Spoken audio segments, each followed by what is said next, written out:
Thanks, Andy.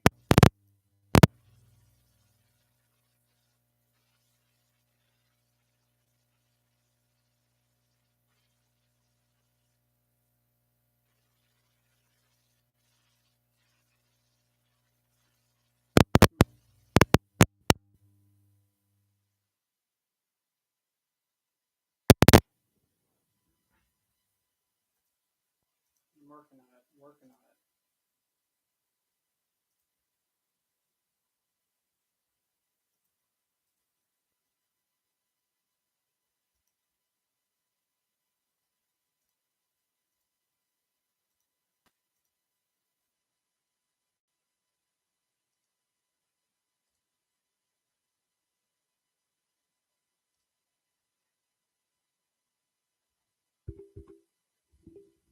How about now?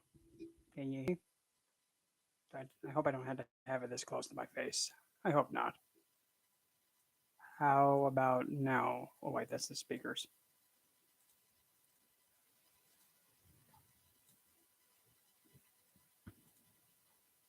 That's not helping.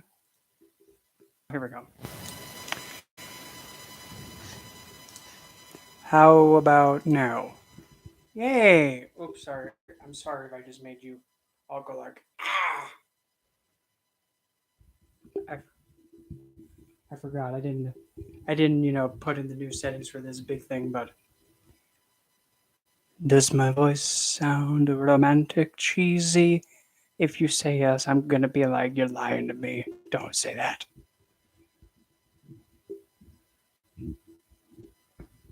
Oh, you got the Seduction of Shadows deck, Caleb?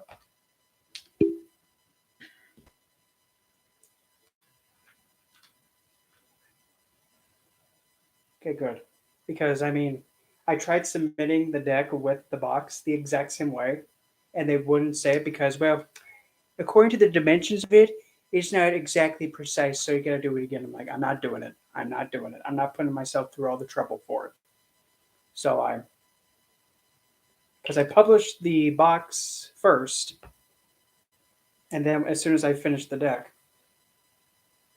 haha, good. That's what they get. Oh, goody. You have a spare in a pouch, and that too. So good. And how does is the tuck box really durable? Like, is it not like here? Is it more sturdy than this? Hi, Jay. Is it more sturdier than just like Like, is it more thick? Like, you could actually like have have like anvils falling and it'll still be tough.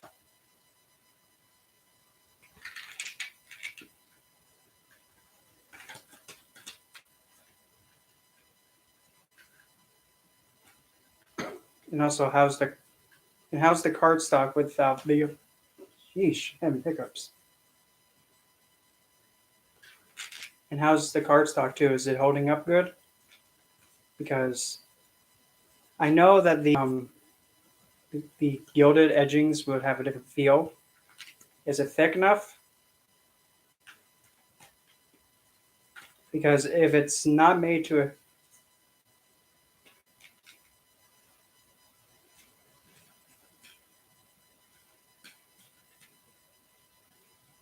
yeah, because the gilded edges is well, for one, if I was to actually put in the edition that has like the gilded edges. Yeah, the gilded edges would be making the deck like about, oh, I don't know, close to 50-ish 50-ish a deck, and I don't want you guys having to pay $50 for a bloody deck. So that's why I just put it the way it was. And I still had to make all the other ones too, but that's just is the cardstock nice and thick? $60? No, that's too. And that's including the deck box, right?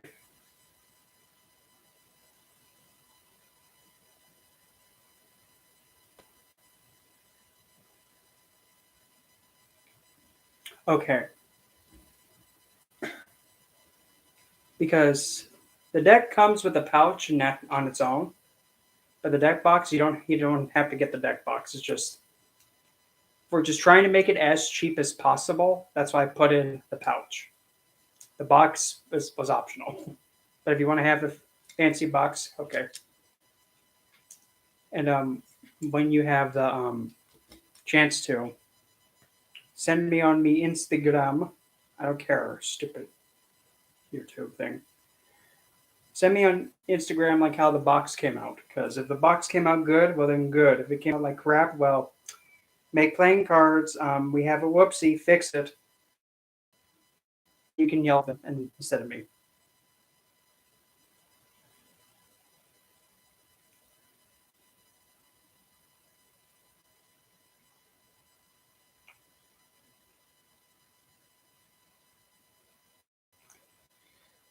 Oh, I hope they didn't pull a fast one on you. I hope they didn't, because if they did, I'm going to be very mad. Like, I will snatch their weave and then I'll light it on fire. Then I'll give it back to them. They'll burn their fingertips off. I hope not, because if they did, I'm livid. I hope they like having their weave snatched. Because yoink, give me that weave and it's going to be lit. Not the good lit.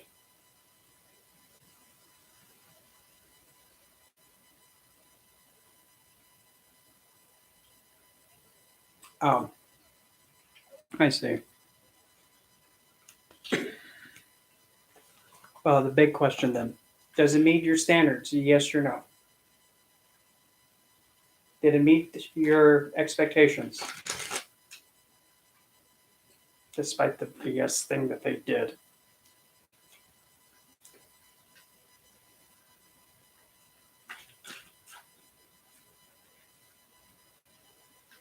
Good. As long as the deck met your expectations, good.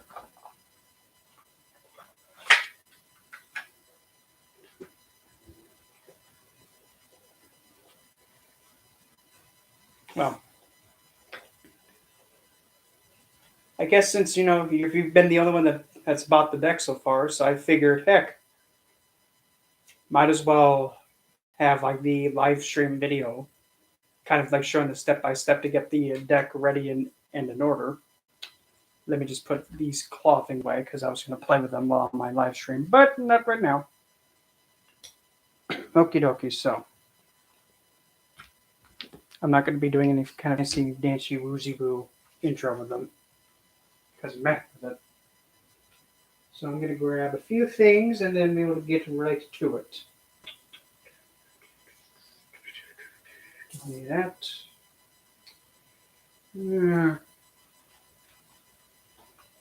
Hold that note.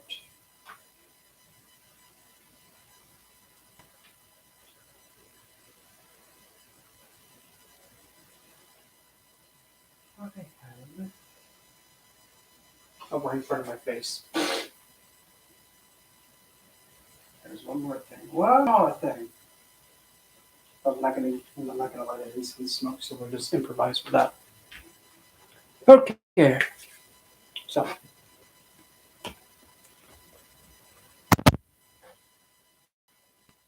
Okay, so Kayla, have you used the deck yet or not yet?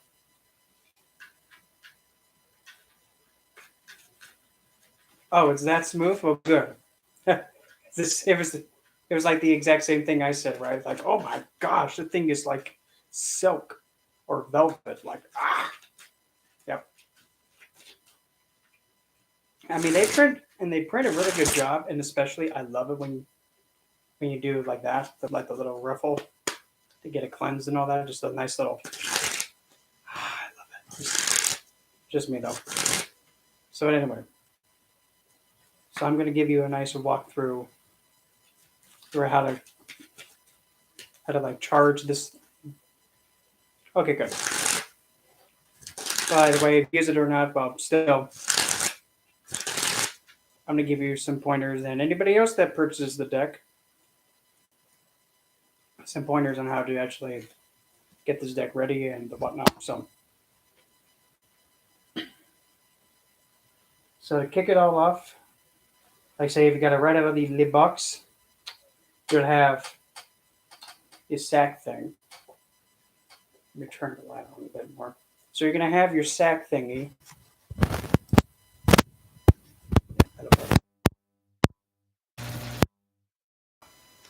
You got your sack apparatus. So now there's two. Well, for one thing, before you even go any further, you got to get like the the shrink wrap off of it. Yeah, that's how much shipping was for me too. And how long did it take to get to you, Caleb? Because for me, it took about almost a month. Like, But anyway, so for those of you that just purchased the deck, like I'm saying this in the future, just like for like redoing this live stream.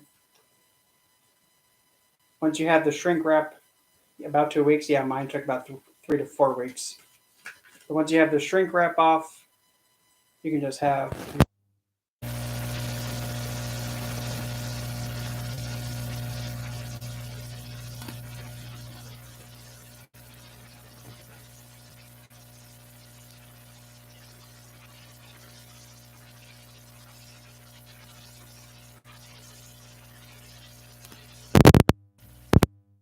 You can use.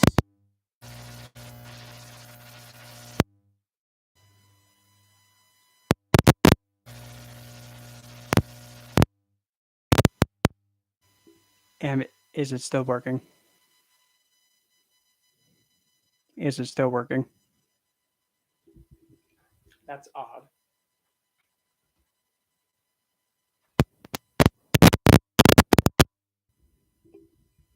How about now?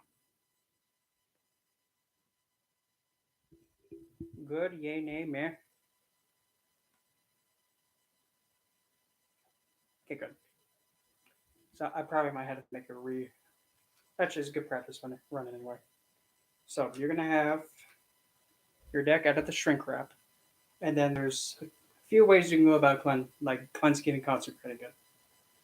There is the fire method, which I don't suggest, which is you'd be lighting a candle for Lilith, and then you would take this and move it over the top of the flame, like really up high, so that way the ether would come into contact with it. I do not suggest that way. Another route I don't suggest is using water. I don't suggest that either, unless if you want to be technical and be like really ginger with it. Like you can take a piece of clear quartz and massage like a Lilith oil onto the stone, and then massage the bag, which would then go into the cards. I don't suggest that one either. So that kind of leaves us with two ways, or if you want to be technical, the spiritual way too. For the concept for using air, oh, it's simple. You can simply have the thought in your mind to have Lilith bless the deck, or invite her to bless it.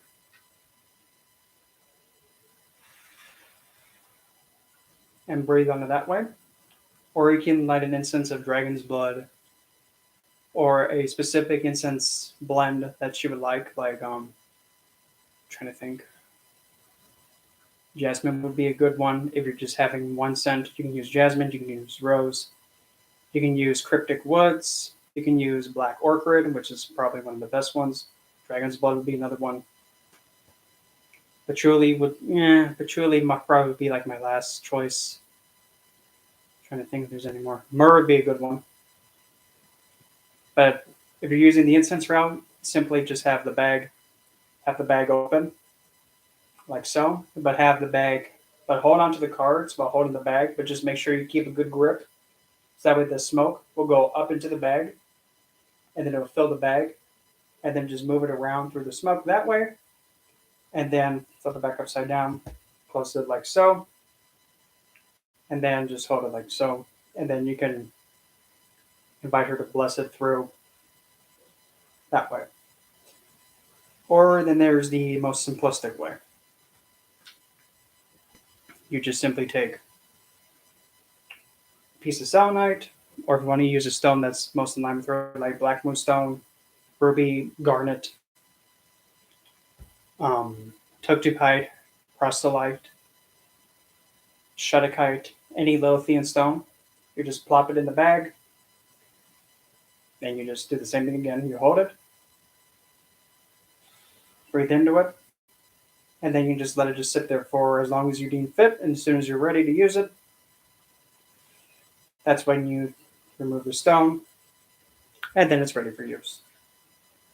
But for each time you use the deck to re-cleanse it, you can just put a piece of selenite in there. It doesn't have to be a heart shape. Just plop it in there, and then just keep it in there for as long as you deem fit and you feel appropriate. And then when you need it again, remove the selenite and then use the deck as normal. But now if you have a space dedicated for Lilith herself, you just simply just take the bag and plop it with the deck in there, and then she'll handle the rest. Simple. Most simplistic. It's just simple. You don't have to make it nice. You don't have to be fancy woozy wooey, but if you want to be fancy woozy wooey, have at it. There's nothing wrong with them. You can use stones like amethyst as well. You can use clear quartz too.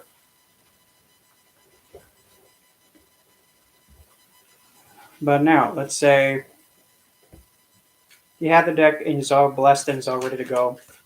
And now you want to know, like, what does each card mean? Okay. So we'll go through all the cards one by one, and I'll be more than happy to explain each card, the inspiration behind it, and what it means. So let's take it from the tarp. Let's take it from the top, and we'll just go one by one. So first up, safeguard. This is essentially what got me inspired for this piece. Is essentially a ghastly figure with a Lilithian energy coming through, and there's one figure down below right here that's actually looking up to her, and it's actually getting reached at, like right here, and it's protecting and putting in a field around the individual that's looking up at her, so it's protecting her. So safeguard usually is a card that is going to be meaning like something's protected, something's watched over, something has Lilith's protection over it, and it's being looked out for. And then after we go through all the cards, I'll also explain like how to use them for like readings, if you want to use them in magical practices or special.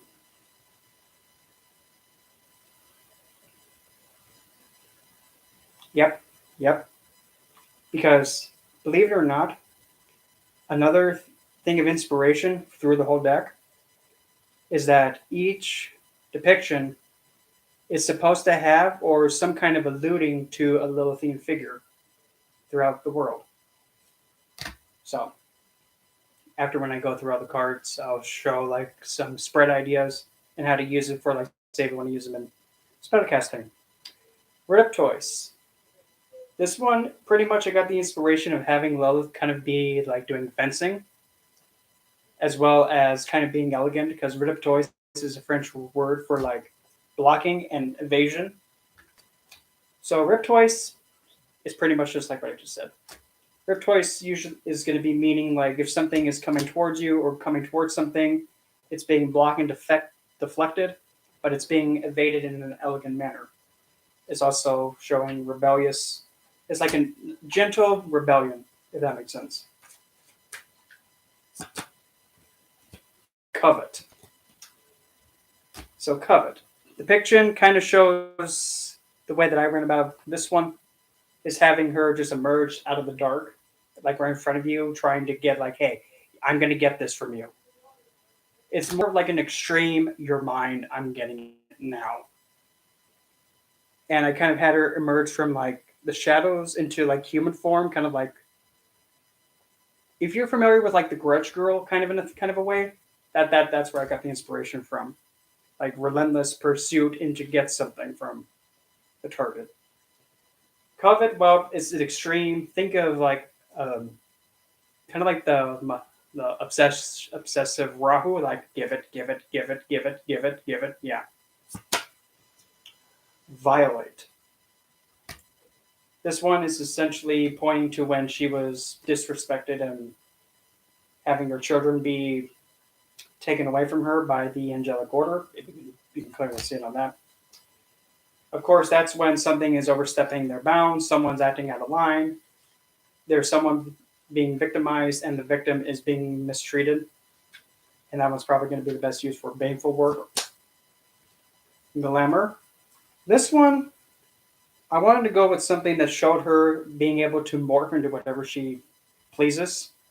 And when she's morphing into whatever she deems fit, she's able to adapt without any opposition or struggle.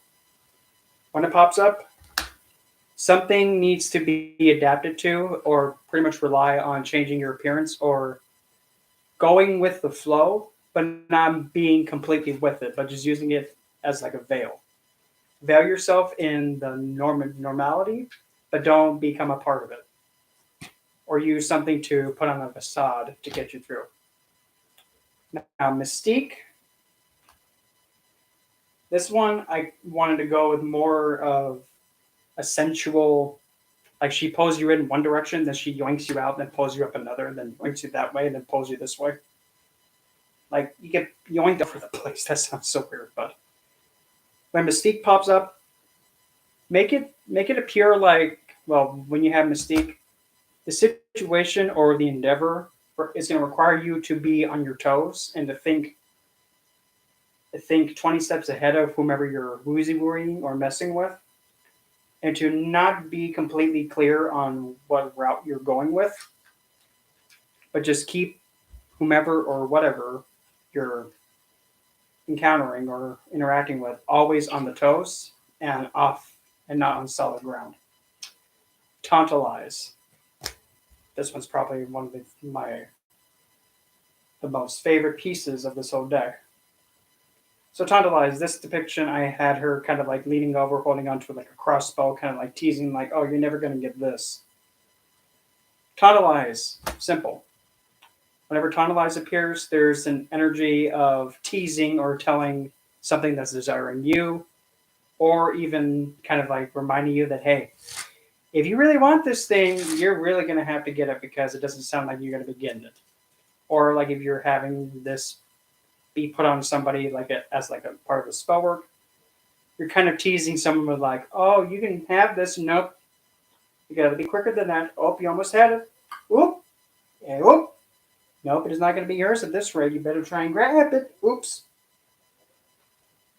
Really teasing and kind of frustrating, if that makes sense. Shroud. This one I went with more of her kind of healing from the damages done by the angelic order, and her kind of using the shadows to recuperate and go within and to kind of reflect on a game plan to get her vengeance. But when Shroud comes up, keep yourself in the shadows, rely on the darkness and the unseen to restore yourself as you should be, and back to your natural state or even better. Vengeance, simple. Well, artwork wise, Lilith coming in and taking Adam out. Essentially, you need to be taking action into getting your just desserts and settling the score with someone who has harmed you unjustly, and letting them know that they're not going to get away with it. Stalk. Essentially, Lilith stalking Adam up to the point where he sat down and he got his tushy removed forcefully. Pretty much, you have to be on your toes, keep your eye on the prize that you want, and don't lose sight of it. Opulence. This is actually Lilith being looked up to and admired and just uh, can't fathom it. So, opulence appears. That's when you need to be honoring yourself and telling yourself that I am worthy of all this because I am me. And me just existing is good enough to be respected and looked up to and admired. Defiance. This one actually has Lilith pretty much defying something from taking over her, which in this case would be Yahweh being like, you better submit to him or else. So when defiance pops up, simple. If something is forcing itself onto you or trying to push you, giving it a nice nope, nope, nope, not doing it. Or if you're reading on somebody else and they're having this card pop up for them, they're not really behaving and they kind of they might need a good whack to remind them who's in control and who has the say. And some things are not really meant to be negotiated. It's a yes, ma'am. Poise. This depiction actually has her going from human state into a black mamba naga. So when this card pops up, be more on like the movement of like being poised and being a little bit unpredictable, but still have an elegance, grace to it, and still be in a flow. But if something tries to get in your way, don't even let it stop you. Just keep your flow without any kind of hindrance whatsoever. Liturgy. Pretty much, this is Lilith celebrating that she has got her vengeance on Yahweh and Adam, and she's actually dancing with Adam's beheaded head behind her. So when liturgy pops up, it means to celebrate yourself and celebrate that you haven't gone through a lot, and you deserve to celebrate and see how far you've come and take note and recognize that because it is worth celebrating. Dominance. We have essentially Lilith kind of being a bit more on the masculine side here, but nonetheless, dominance is pretty much pointing at, listen, dude, it's time for you to be the one that's being quote unquote manpower of this whole connection and or situation. And you take control and you give the calls and the action. And no, it's not an answer to you. Venture. This one actually shows Lilith shortly after leaving Eden on her own terms, and she's wandering the earth. And she's just exploring the areas around her. So when Venture popped up, that's a card saying to explore your surroundings or the surroundings of the area and just take in the sights and see what you can discover that's beyond just what you thought was just there. Seduction. So seduction. Well, you have Lilith coming out, reaching out, and she has a black cape behind her, like drenching, about to pull her into it, kind of lulling you in. Seduction. Well, toy with the target's mind, or pretty much make yourself seem very difficult to catch, and make yourself seem like it's possible to get you, and they're so close, but nope. Just make their mind go crazy. You can be however you deem fit to afflict seduction, but it's all up to you. Temptation. Here you have Lilith kind of looking back at Adam and Yahweh, just all, oh, look who it is, if it isn't Dumb and Dumber. So temptation, when it pops up, kind of be more passive in pushing someone to do something that you want them to do. Don't give it away, but allow them to kind of jump off a cliff on their own. Captivation.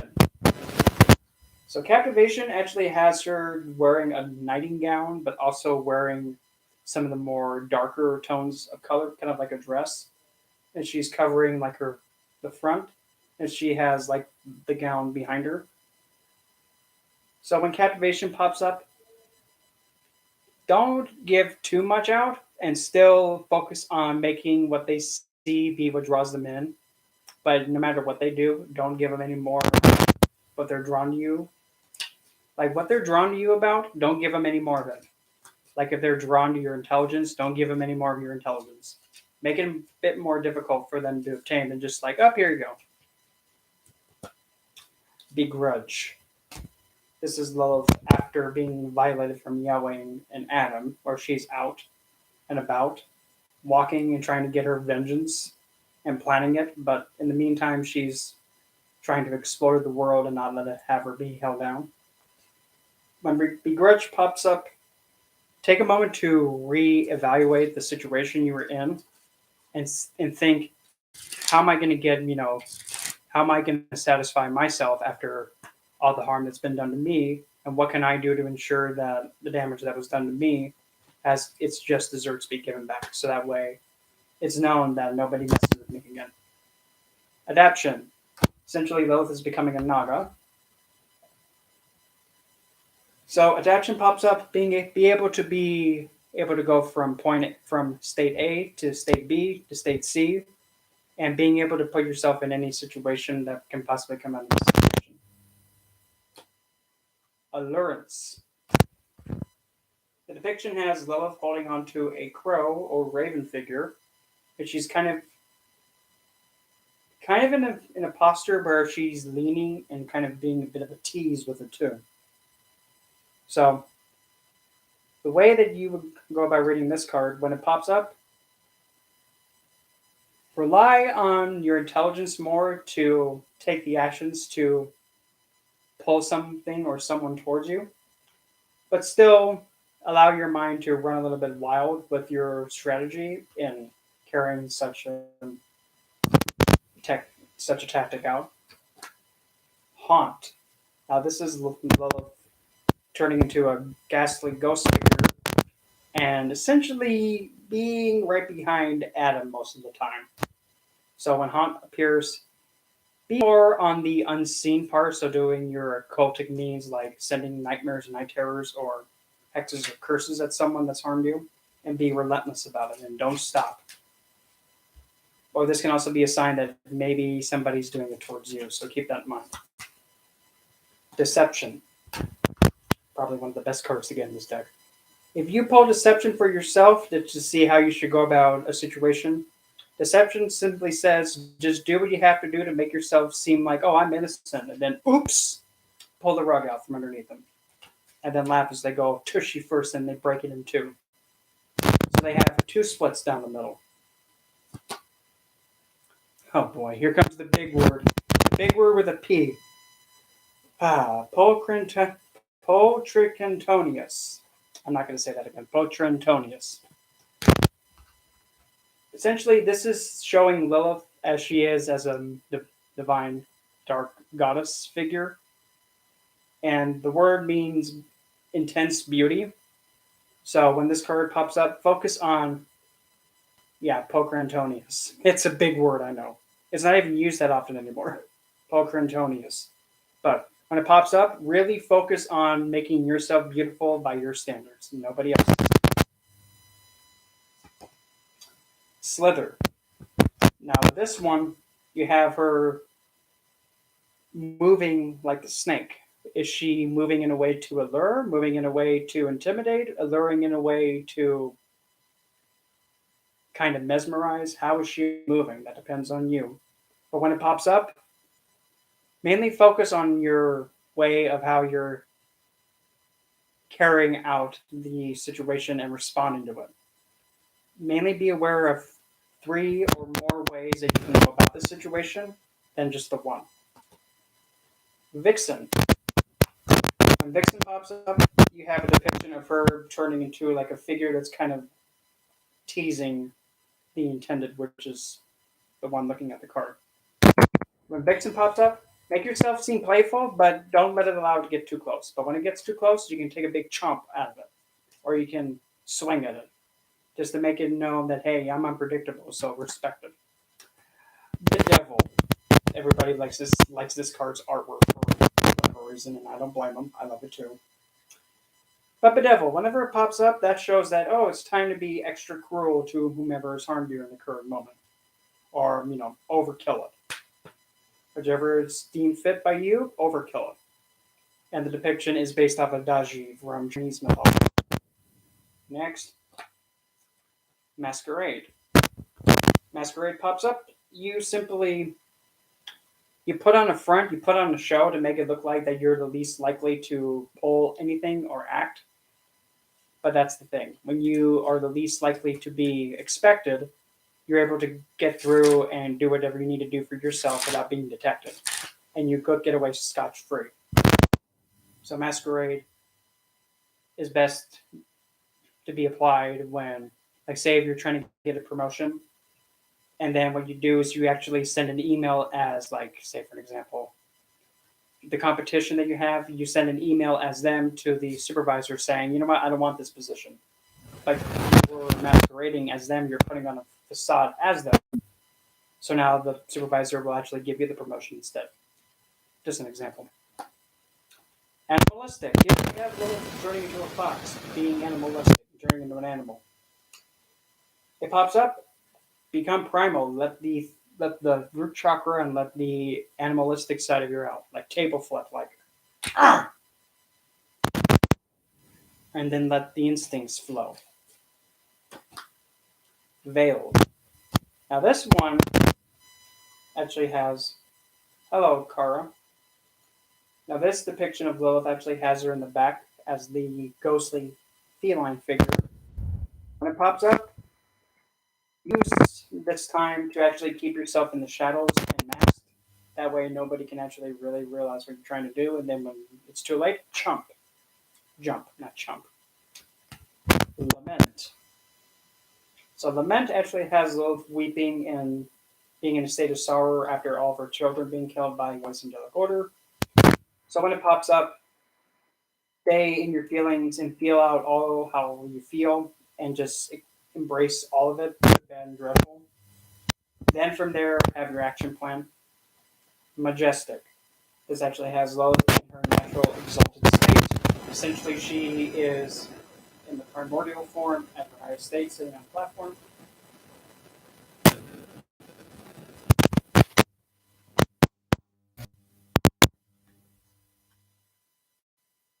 How about now, Kayla? Am I audible?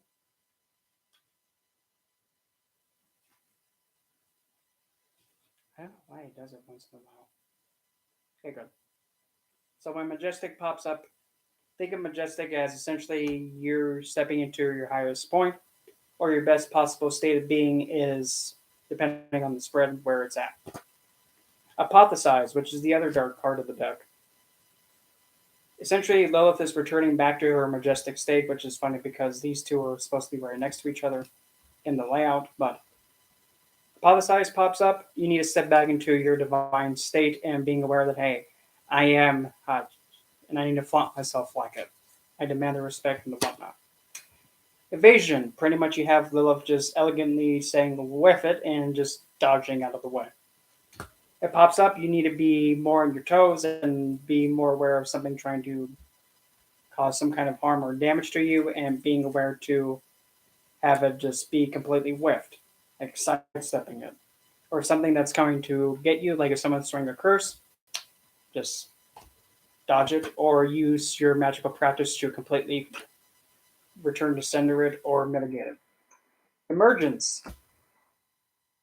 Whenever emergence pops up, that shows that Lilith herself is close by and really near, depending on what's part of the spread. If it's actually being, if you pull this card asking what you need to know for yourself, know that Lilith herself will be close to you throughout the whole day or the time period you're asked for. Next, waltz. I have Lilith dancing with a figure, and she's kind of leaning into the figure's arms. So take advantage of somebody actually doing work for you or carrying things out for you, and allowing them to take the lead temporarily, but still you're pulling the strings. Empowerment. Empowerment pops up. Pretty much give yourself a talking to and let yourself know that, hey, I know what makes me be in my game here. I know how to put myself on my game. So why am I not doing it? Giving yourself a nice pep talk. Disdain. Disdain pops up. You're pretty much put into a situation where you're a bit like, oh, I don't like you at all. You're gonna get your weave snatched. Just stay away from me, dude. You come anywhere close to me, you're gonna wish you didn't. Having that, like, having a warning shot go off. Intoxicate. Intoxicate pops up.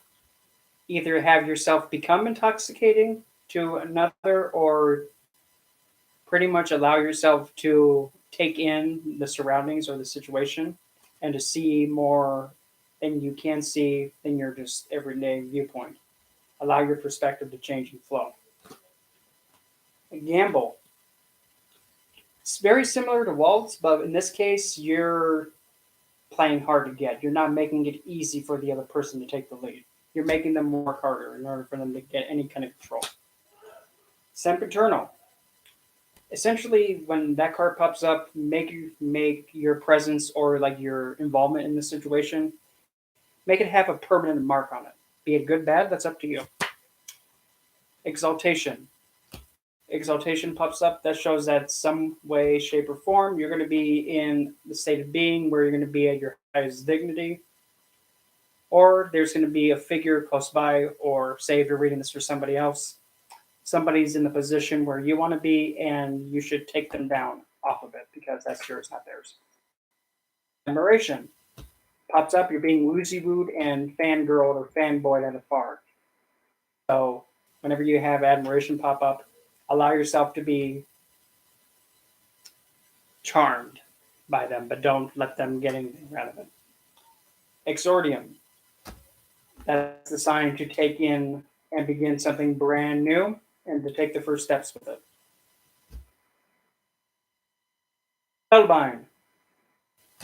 Pretty much think of spellbind as you're taking something and now you're having it become like stuck on you, meaning that you take full control of it and you give it the orders to do whatever you deem fit.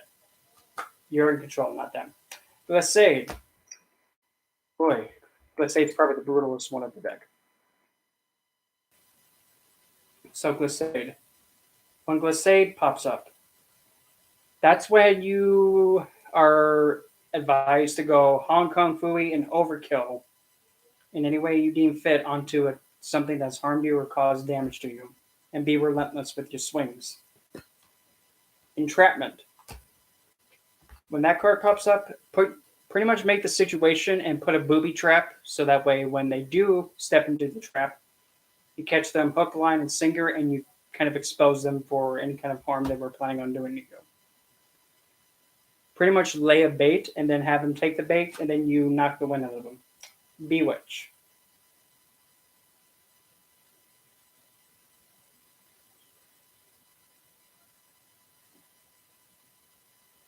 All right, you're gonna have to give me a second, Carla. Bewitch. When Bewitch pops up, bit more like seduction, but Bewitch is a bit more of a childish, cutesy way. So be a bit more innocent about it, but still get the pull on them if you catch my drift. Solitary.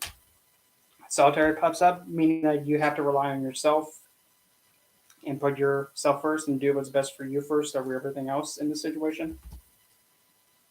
Elegance. Elegance pops up.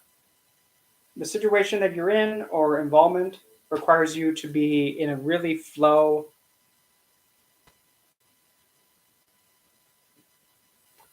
Be in a manner that's able to go in a way of movement, or you have the situation play out in a way that has a flow, but you're not being anywhere put into a situation where you're being taken control over.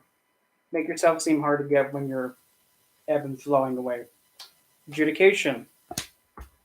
You settle the score and you make the choice on what's right for you and what's going to give you the best sense of closure in the situation. You take the action and you make the choice. Restoration.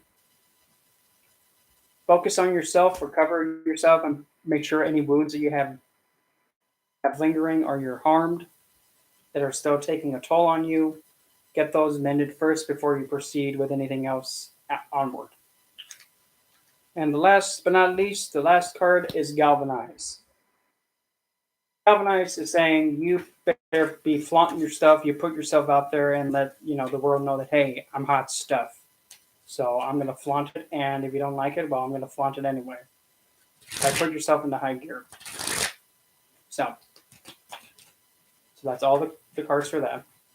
So now let's say if you want to be doing a card for like the card of the day, it's simple. You just, as always, like you do with any other deck, you just shuffle the cards and you just like so, and then you ask Lilith, if you would be so kind, lovely. What is the thing I must be aware of on this day? If you would mind telling me. Masquerade. So in this case today, I had to be more in a state where I'm taking action, but my true intention is veiled. But now say if you're wanting to use these in spell work. So what you would do is you would pretty much find a card that represents your current state, like here, for example. Say if you're in a state where you're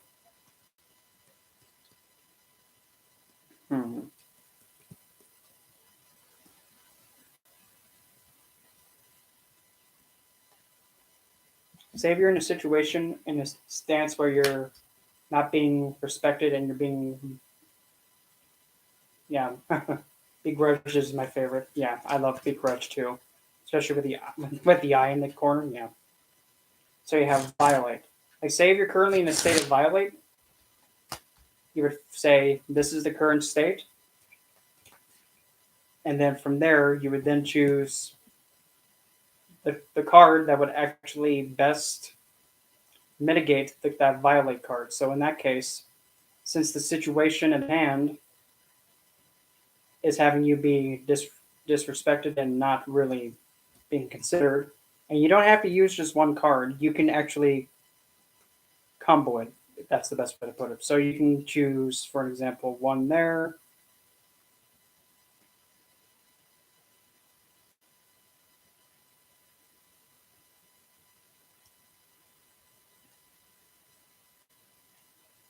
Trying to find one more.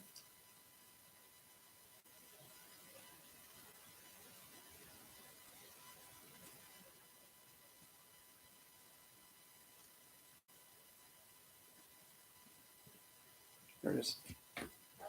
So you can put over the top of it Defiance, and when you put a card over the top of it, what you would do is you take the card that you drew, you flip it face down, and then you would take this card and put it over the top of it. And then if you were adding another card on top of this one, you would then take the cards like that. The one that was the current situation, you'd have it face down. You take this, put it over the top of it as the new one, and then you would take the next card, in this case, Glissade. So you're going from a state of being violated to a state of defying it in defiance.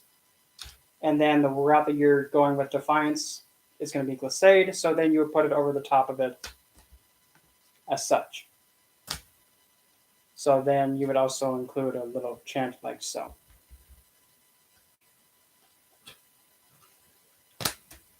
As I'm currently in the state of vile, and no,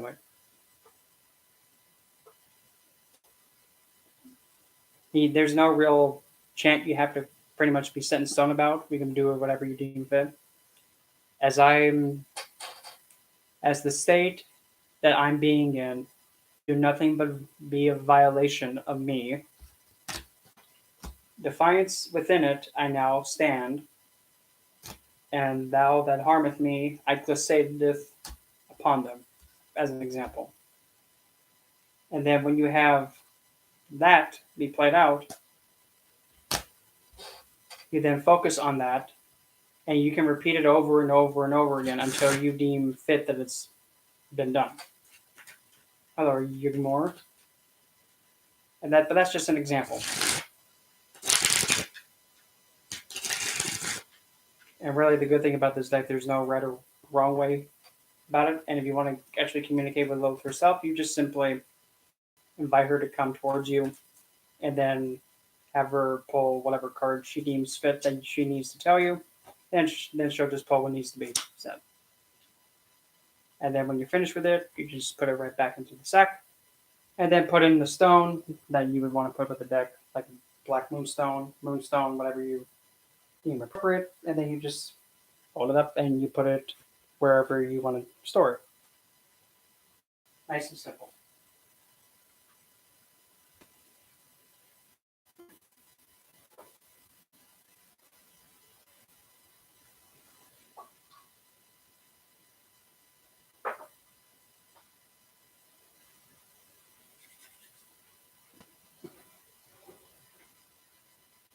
All right.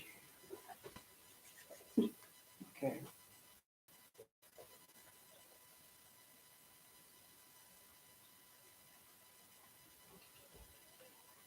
So let me see. We'll go with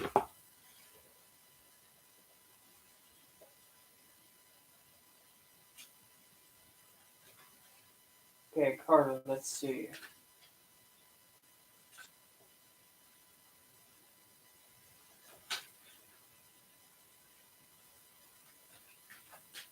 I'm gonna pull 3 for you. Hello, sir. Sukri. I'm gonna call it Sukri. It's easier. All right, so I'm gonna pull 3 for the entities, and then we'll go from there.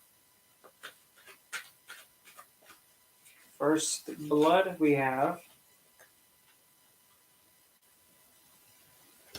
Charon.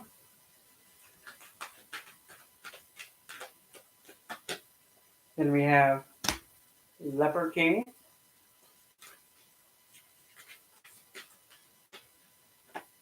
Then we have Night Mother Nyx.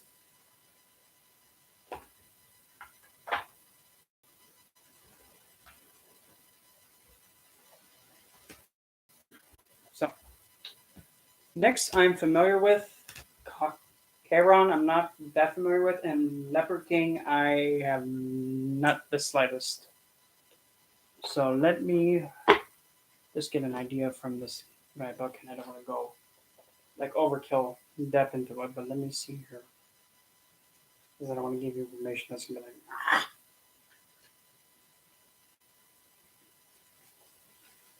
maybe that would be. Here we go.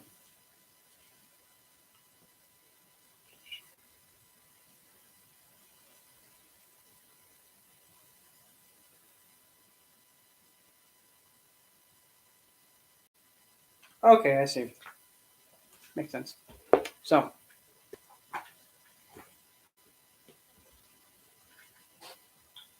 Kara, overall, there's a total of 3 spirits. One of them is going to be regarding able to help you transition or guide other people, being like a teacher figure. Also, giving them the harsh lesson of being able to understand dire necessity and being able to understand that sometimes all you can get is just what's necessary to live and function. So the one that I can really think of the most that is screaming loud enough is the Norse goddess Hel.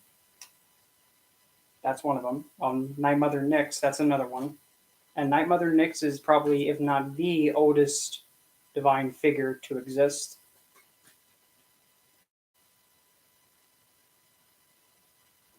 No video, right? What do you mean no video? What?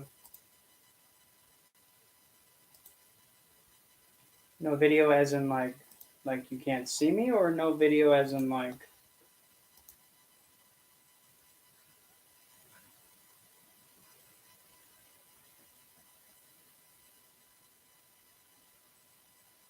okay.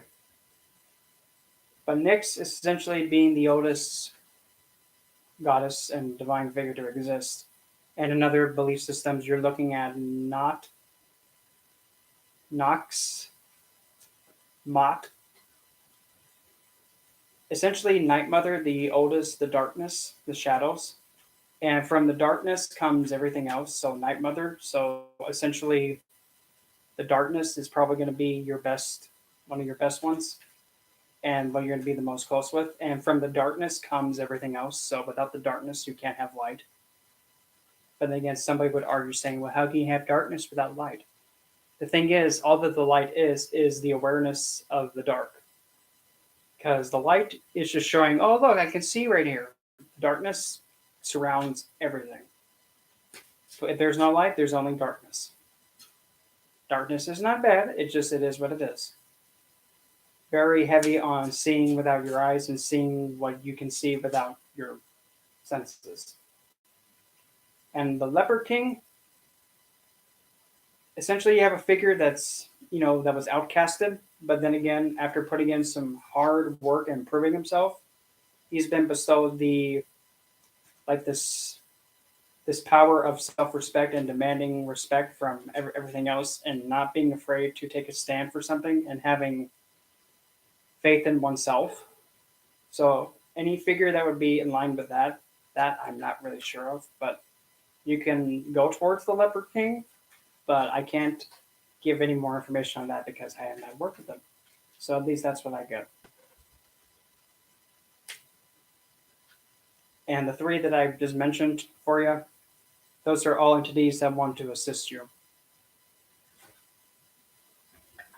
If that makes sense. Oh.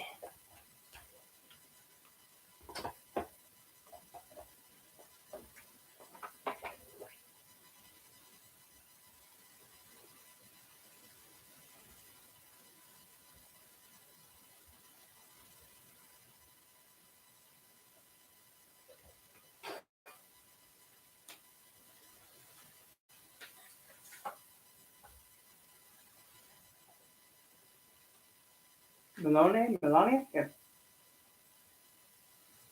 I'm from the lovely state of the middle of nowhere, hot dust, Arizona.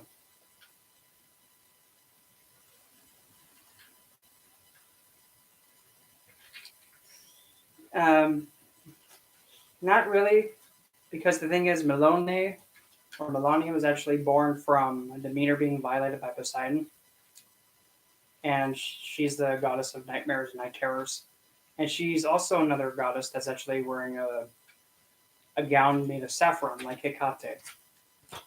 One of the few, which is odd because usually, well, then again, Melania or Melone is not really the name that is not her real name, but it's the closest we've got. Her real name is actually lost because it was forgotten throughout time. And she either appears in a way that's either one side revealed and one side in pure black, like hell. And there's another depiction of her actually having a horse's head with snakes coming out of it, and she's actually holding 4 snakes by the head, like this way, based on the statue that was found of her. And yeah, she can be quite terrifying. But when you go towards her, she has like this stare.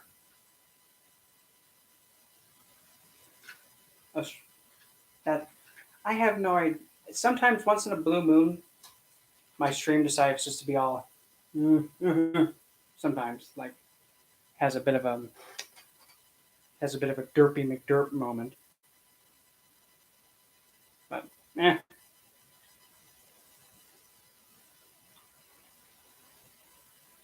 gonna bring out the ghost tube real quick, like the spirit box, just to have some getting McGiddies, because I haven't used this in a long time. I want to use it.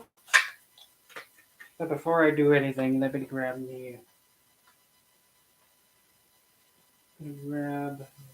that and give me that and one more that I'm looking for. Yeah, I can't find it in the next 2 seconds. Oh, it's right there. I keep forgetting that sax in front of me. Okay, here we go. Alright, just like before, if you're near here with a spirit box, well, I get to be sassy with it if it misbehaves. So let's begin once I turn this setting off. And then go like that. Okay. So let's start this thing.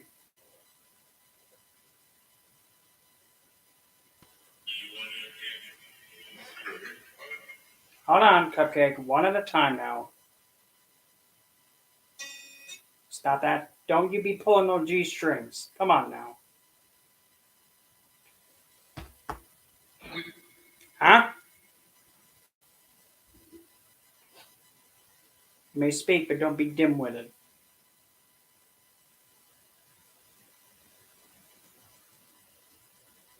Well,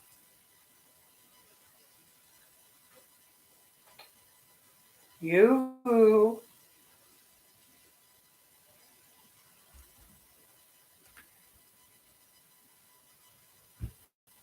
Cupcake. We're not going to be. No, no, no, no, no, no, no, no. We're not going to be sticking anything to the tushy, okay? I don't even know you like that. Stop pulling G strings. You nasty.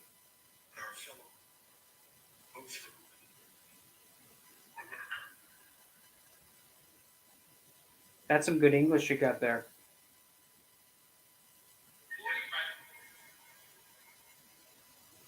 Okay. Hmm? I heard that. Oh, no, no, no. One at a time, Cupcake. Why are you talking about hoes now? You nasty. Cupcake, sit down. One at.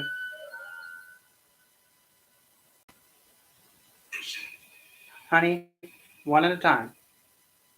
One at a time.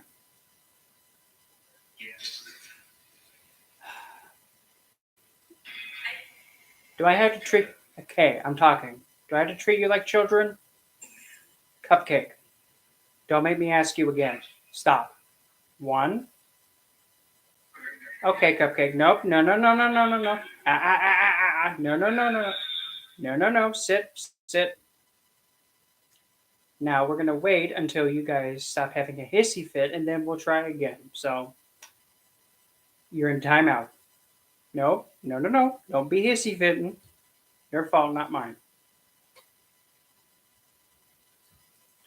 So, advice you need to hear. Don't speak. Now, don't speak. You're in timeout. Don't expect anything. It's like you got to treat these things like children. Because I'm looking at the voice equalizer and it's moving all up and down all over the place and it's trying to speak and make noise, but I'm like, nope. You're in timeout. Don't speak. Because it's wasted ears. Be put in timeout.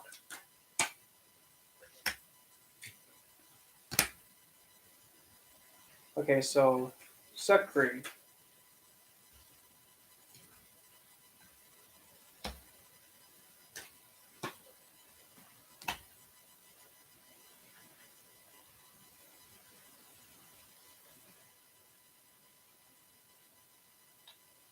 Memories are a good thing to have, but the moment that you become locked in in memories, you start to waste away the present and then the future. So the best thing to do is always remember the memories that you've gone through, remember the great things about them, and let them be the driving force for your future. Because from there, you'll be quite surprised that you'll see the memories become your future when you allow them to be what motivates you to move onward, if that makes sense.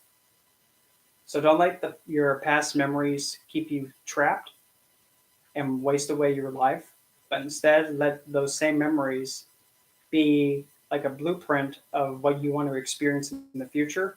That'll come all around, full circle, and then you'll experience something similar or maybe even identical to it. And then you have the tower right there, but this is not a bad tower. It's actually showing the Tower of Babel actually being built perfectly. So you'll have the same experience again or something similar, but you have to allow it to be a memory and it'll give the chance for it to come back around for circle again. But you're going to have to put in the work for it. So give it time, honor the memory, and pretty much just let it know that you're expecting the memory to become a new reality in the ahead. with a different mask, but the same feeling will be coming from it, and that you're working towards it. And then there you go, Nine of Pentacles. You actually regain the experience, and then you're able to see it perfectly clear, and revisit the state of being that you were in when you were in said memory at the highest state and your best state. At least that's what I see. So remember the goodness of this memory, but then use that as your new blueprint onto what's going to be coming towards you in the future. From there, you can then actually re-experience the memory in a new life.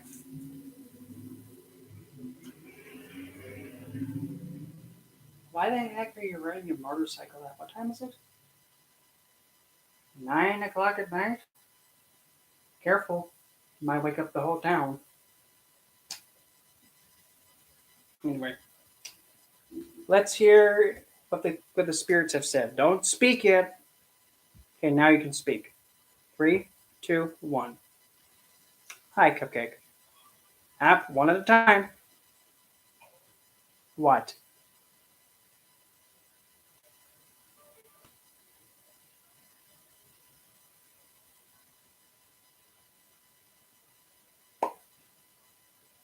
So, can you say that again?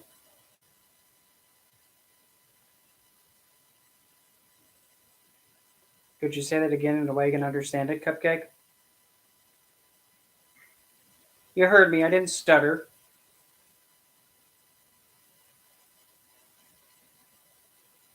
I'm waiting. Ah! Don't interrupt me when I'm talking. That's rude.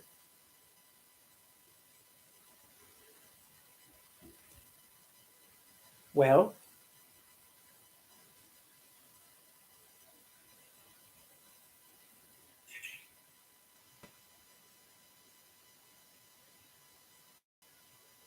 heck. So you speak honey bear. What did I tell you about interrupting me when I'm talking? Don't do it. But heck, you're speaking Hamtaro now? Wow. Could have got me with that one. Not bad.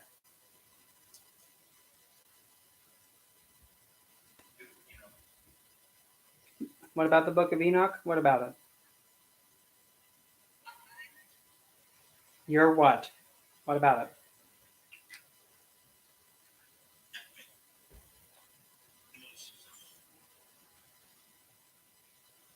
Can you say that again, but in English, please, so I can understand you? I'm deaf. What? Speak into the microphone.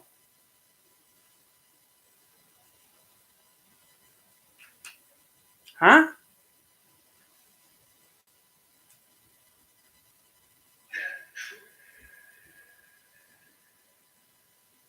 What's true?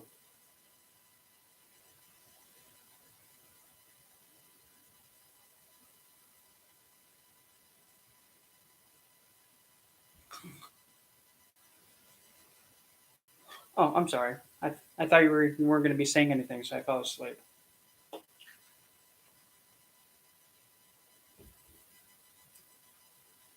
I heard that dark giggle. You ain't slick.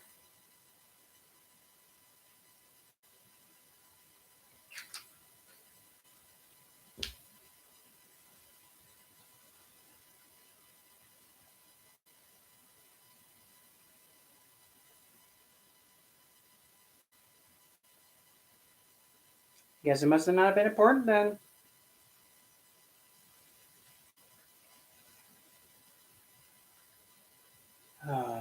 Sometimes they do this. Oh, cupcake,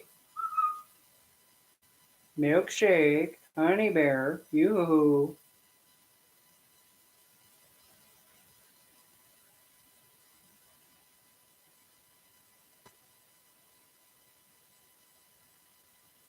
Oh, it's the Dark Magician. Nice to see the Dark Magician has been special summoned with, let's see here. Oh, crap. I don't even know modern day Yu-Gi-Oh cards nowadays. I've lost. Like, there's so many cards now that I'm just like, I have no idea what does what.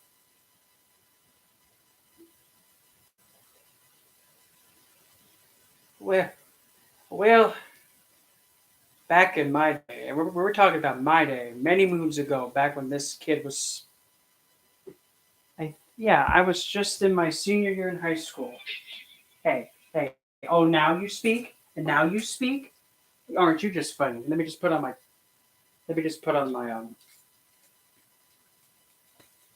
talons real quick. But anyway, as I was saying before, I was rudely interrupted. Yeah, I'm a no nonsense when it comes to ghosts and spirits and whatnot. But many moons ago, I, Cupcake, I will literally, put duct tape over your ghostly mouth. Don't make me do it. Don't. Oh, now you decided to pop in when I'm talking to someone. Well, aren't you just coincidental?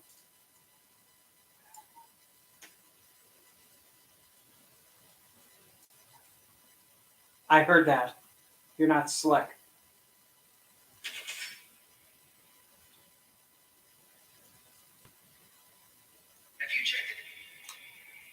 Well, let's see here. Have you ever heard of manners? Because you guys, even though you're dead, it's kind of sad you don't know how to have manners still.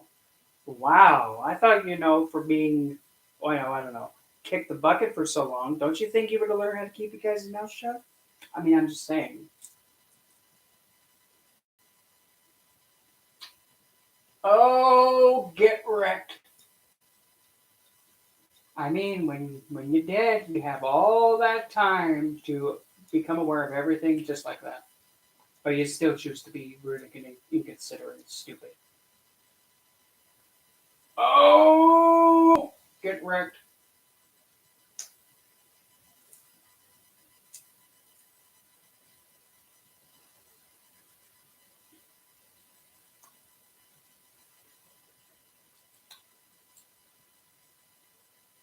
Igor,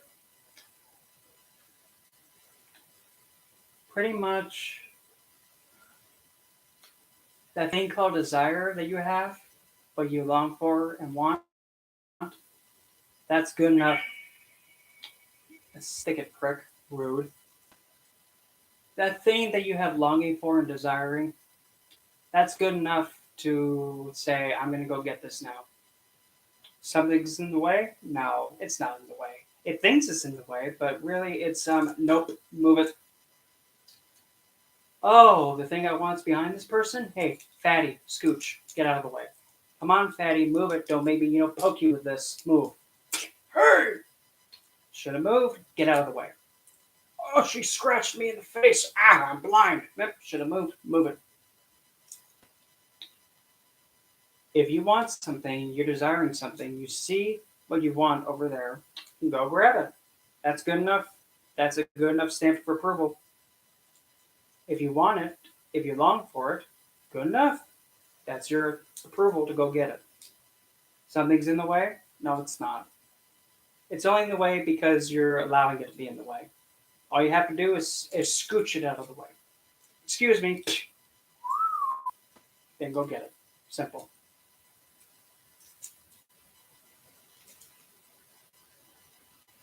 At least that's what she said. Okay, now, spirits, you may speak, but can you not be rude? Okay, you may speak your chaotic BS again.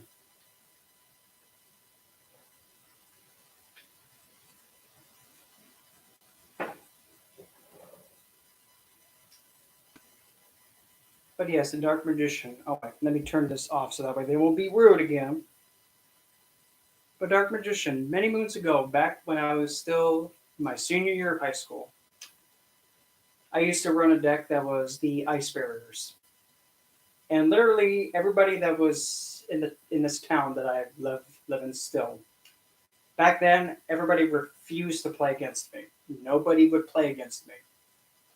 Because literally the game went somewhat along like this. Okay, you can now not do this. You cannot do this.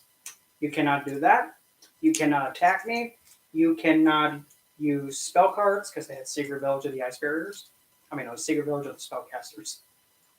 So nope, you cannot use spell cards. And just for giggles, roll to create. You cannot use trap cards. You can't attack me. So yeah, it was it was just a lot of like, sit. You're just going to sit there until I get the cards I need to win. So you're just stuck there all, I can't even do anything. Life sucks, I know. Here's summon limit. So you can only summon once a turn. Yeah, I was that duelist. Then they banned my Bryonic, which then made me quit the game. I'm like, nope, I'm not playing because they banned my dragon. And I have an original Hidden Arsenal 1 Bryonic, pre-errata, mind you. And I have another one too from a different set that a friend gave me. I remember pulling 2 Trishulas on the same day within minutes of each other, within actually seconds of each other. Except I pulled one for one pack and my friend pulled another one. I'm trying to remember exactly how it went. Him and I went back into where the cards were at this place called Hastings, RIP.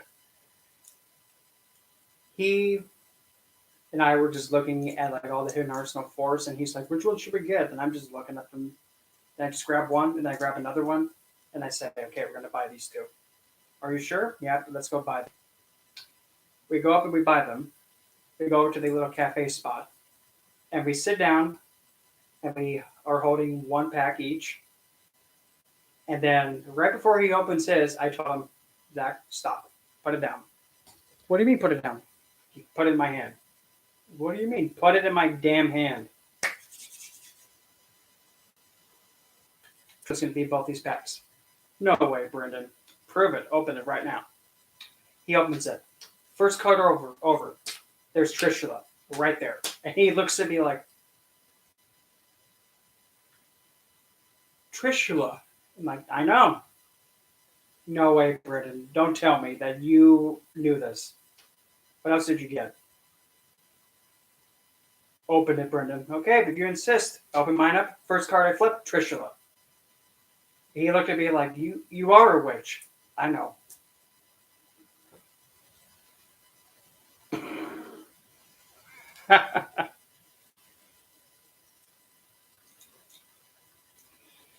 Yeah. And that's how I got my Trishula.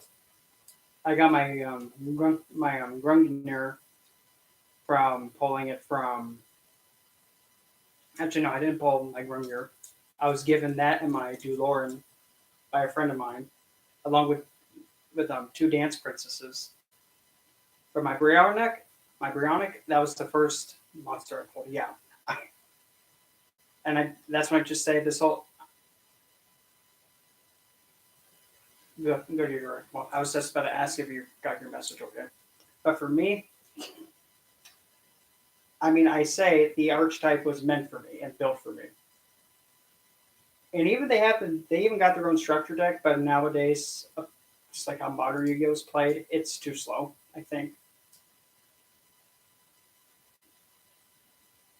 But either way, I have my deck in storage, like in my storage unit. If I can find a way to get to it and bring it out, I will. And oh boy, I would have a ball game bringing it out and be like, "Yep, here's my Bryonic in this case, the same, what's that called? Card sleeve. Ever since I've got it, yep, these light bluish card sleeves. Yep."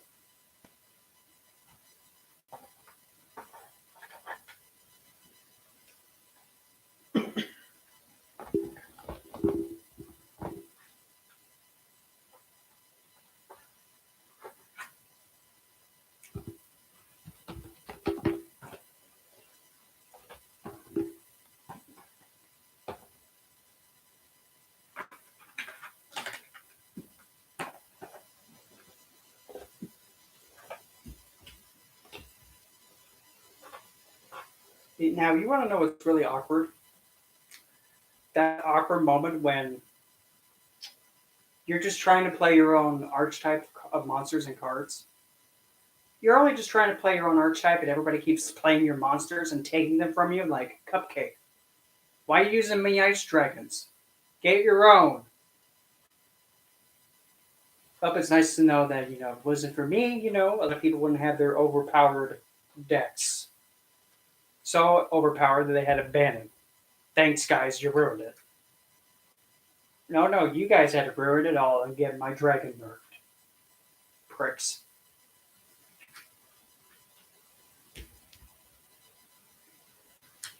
And, what was it, Velcroses?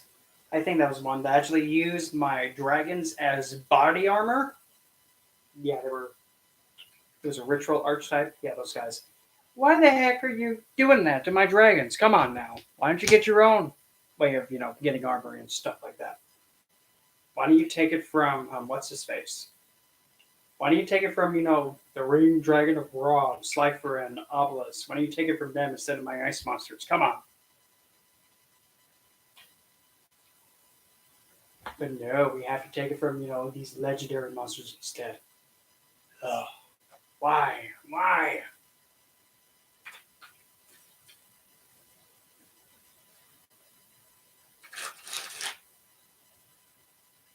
I also had, I also used the Harpy deck, Harpies too. And I was one of those duelists that says this. Well, it is Harpy Lady, yes. It is definitely Harpy Lady, yes, but it's Harpy Lady number 1. This card's name's treated as Harpy Lady. Well, no shit, because it is Harpy Lady. But it's Harpy Lady number 1. Not Harpy Lady number 2. It's Harpy Lady number 3. It's still Harpy Lady, duh, but there's Harpy Lady number next to it. It's a different Harpy. Just saying, do you guys not know how to read stuff like that? It's Harpy Lady, yes, but which one? 1, 2, or 3? For basic. Cyber Harpy Lady. Okay, if it's a Harpy Lady, yep, Harpy Lady, but it has Cyber in front of it. It's still a Harpy Lady monster. Mm-hmm. Oops. Minor detailing. Because I know, like, in Yu-Gi-Oh! Nowadays, there's, like, things that are being, like, overly technical, like this stupid thing that's called, like, oh, you missed the timing. Which, back then, when I was starting to hear that, I'm like, how can you miss the timing of an effect? And sometimes I was thinking, are you guys just saying you missed the timing because you just want me not to get my effect? Is that why you're saying it? Because screw you if you're doing it that way, you nasty.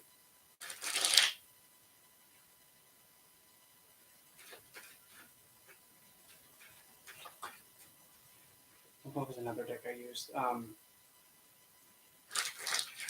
I also used Amazonesses.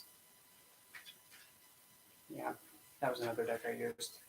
Not really that much, though.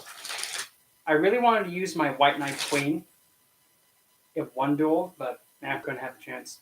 Same with my Ice Queen and my Ice Master, but I never had the chance to use them. So, whatever. They actually have a card for Lilith in the game. Same with Hell. Nyx has a card too. Lucifer has a card in there too. Let's see. Amdusius has a card in there. Tisabioka, which is a god from Aztec mythology, I believe. I might be wrong, might be mine. But anyway, he has a card in there too. King Asmodeus has a card in there as well.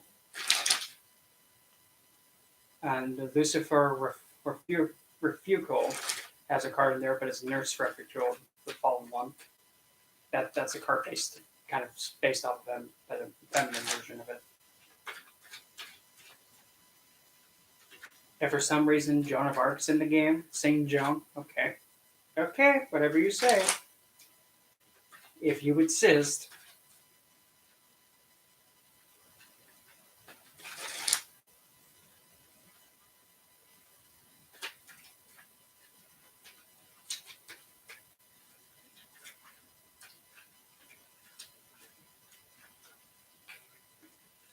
I remember many moons ago, long time ago, we're talking back when this kid was only in like first or second grade. God. I can't believe I'm 30 now, God forbid. But back then when Yu-Gi-Oh! Was first coming out, a long time ago, there were these games, these two games. One game was called Dark Dual Stories, and the other was called Forbidden Memories. Dark Dual Stories, I had no trouble beating. In fact, it was actually one of my favorite Yu-Gi-Oh games until another one came and took its place. Then Forbidden Memories came in. That game. Literally, F that game. Because the way the game worked, I got all the way near the end of the game. At the end of the game, you had to beat Seto, which is like the Egyptian version of Kaiba, then defeat Nightmare twice. But in order to get to Nightmare, you gotta beat Seto. But Seto did this BS move every time. That was, he begins the game, Blue Eyes Ultimate Dragon. Like that. First card. If you could not beat that Blue Eyes Ultimate Dragon, you lost. If you couldn't beat it first turn, you lost. Yeah. We're dead serious. And this was when I had a PlayStation 1. Keep that in mind. I didn't know what Game Shark was. I didn't know what Action Replay was. So I was kind of a little bit, yeah. Then this random day came by. Back in 2010 when I was with mine. Boy, here we go. We're going to get cheesy with it. So me and mine, I was playing this game and he was watching me. And then when it came to me dueling against Seto, and I'm just totally, I'm going to lose this. I've never beaten him before. And mine was trying to be, supportive and, hopeful. Was over just being like, oh, you're beat him, babe. No, I won't. I've never been able to beat him ever since I've had this game. And I've had this game for years. So then the game starts. The field is dark. Opening hand, I get Cyber Shield twice, Malevolent Nuzzler, and Silver Bow and Arrow, and then Mystical Sand. Because when you start the game, you start off with 5 cards. And you can only have 5, you always had 5 cards in your hand. So no matter what happened, you always had to have 5 cards in your hand when you drew. So I had an opening hand with that. A monster with 2100 attack and 4 power-ups. That all could be equipped to her. So I'm just looking at this like, no way. Even though Mystical Sand was a rock monster and the field was dark, she wouldn't get the power bonus. But Dark Dual Stories had this mechanic in there called Guardian Star. And Guardian Star had, if you had a monster in a certain planetary star, it would actually gain a 500 point advantage or disadvantage against the card that it's fighting. So Blue Eyes Ultimate Dragon was a sun card. The card that beats Sun is Mercury. If you had a Mercury Star monster, it would gain an attack boost against Blue Eyes Ultimate. Well, Mystical Sand, she had a Mercury Guardian Star and Saturn Guardian Star. I boosted up my Mystical Sand with all those power-up cards. And I put her in Mercury stance. I end my turn. Seto, just like always, places a monster face down. Does an attack. Ends his turn. Now it's my turn again. I draw into whatever. I can't remember. But then I actually remember playing a monster. I think it was Dark Elf. Then I had Mystical Sand swing at the face down monster, Blue Eyes Ultimate.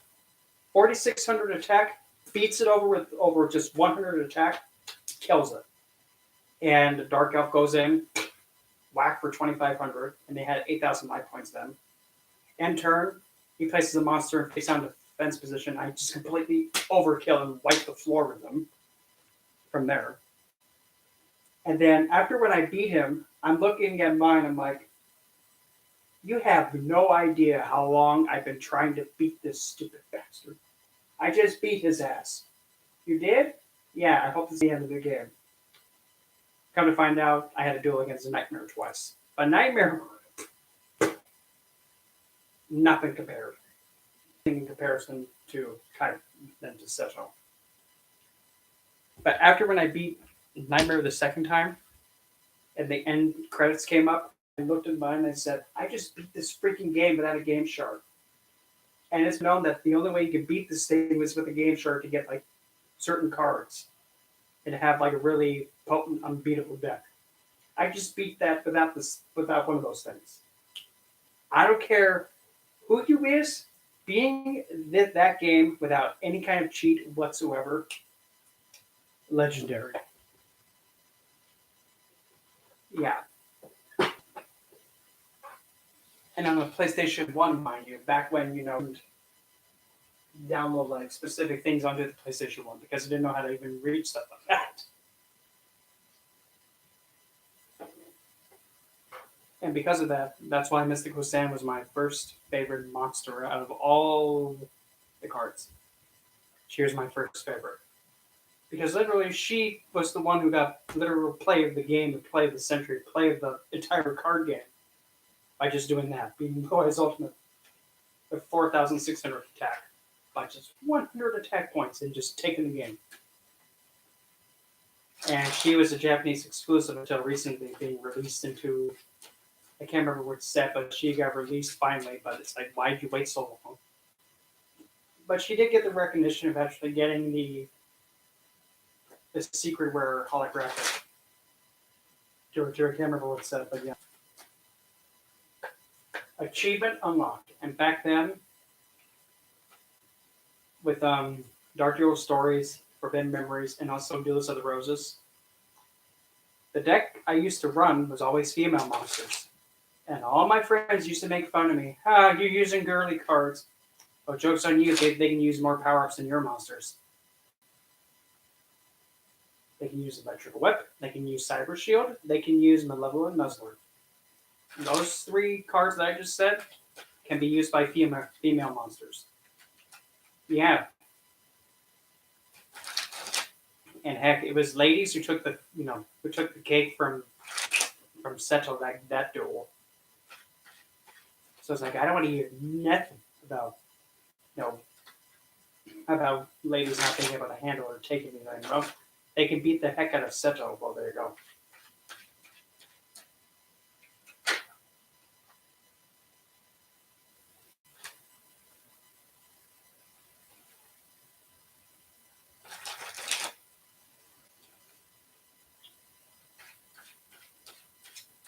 Would I do it again? Heck no. Will I ever forget that? Heck no. Should I get like a keepsake for beating the game without cheating at all? You better believe I should, but I don't know how that would happen. Oh. I've been live for an hour and 30 minutes. Wow. Dang.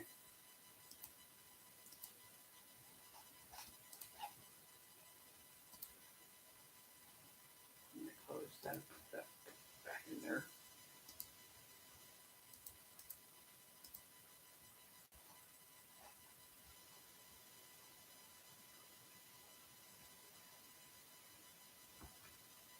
Well, since it's going to be 10 o'clock here, I'm going to end it here and probably might start stream by tomorrow night. But anyway, it's good to see everybody again, and I'll be back tomorrow for another live stream maybe, or maybe we'll see.